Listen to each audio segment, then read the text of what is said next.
كلنا قلنا ان سويسرا هتحط على قطر النهارده، واللي هيحصل النهارده تحصيل حاصل، مباراة سهلة خالص لسويسرا. ودي اللي حصل فعلا كأداء، بس كنتيجة دي ما حصلش.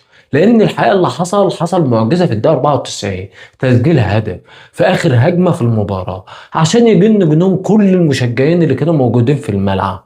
حتى المنتهي اللي هو الجمهور القطري قلع الجلابية وقلب الدنيا وشغل أغاني خليجية. انا عاوز اقول لك بس ان لعيبه سويسرا النهارده مش هتعرف تنام من اللي حصل.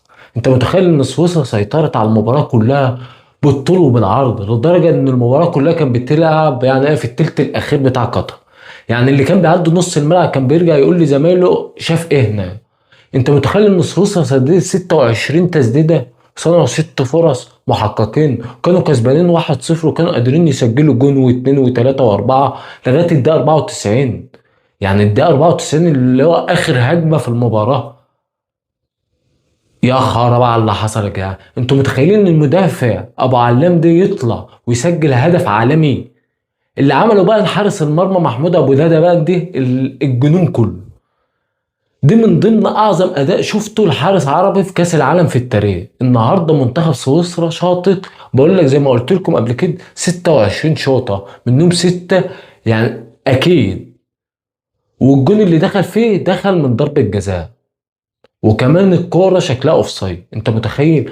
تخيل معايا بقى ان مؤمن ده كمان ابو ندى ده الحارس ده ما كانش هيروح كاس العالم بسبب مشاكل بينه وبين الاتحاد القطري، بس المدرب قال لهم لو ابو ندى ما جاش معايا انا مش هروح.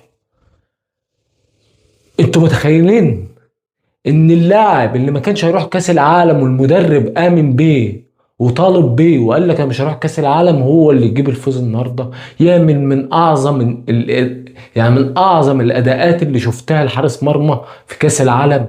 زيه زي مثلا عصام الحضري، زيه زي بونو، زيه زي حراس مرمى كتير. دي بقى اللي اتقال عليه جاب المباراة، يستحق النهارده يكون راجل المباراة. النهارده منتخب يعني ايه قطر بطيء، بس بحظوظه، آمن بحظوظه لغاية آخر سن، بس كان بطيء مش عارف يطلع بالكورة. في فرق سرعات بينه وبين منتخب سويسرا النهارده. الوحيد اللي يلوم نفسه من منتخب سويسرا النهارده، وانا قاعد بقول لازم يتعاقبوا عشان اللعيبه بتاع منتخب سويسرا كانت تحس ان هم بيستهتروا بالمباراه في اخر الثواني بيتدلعوا قدام المرمى.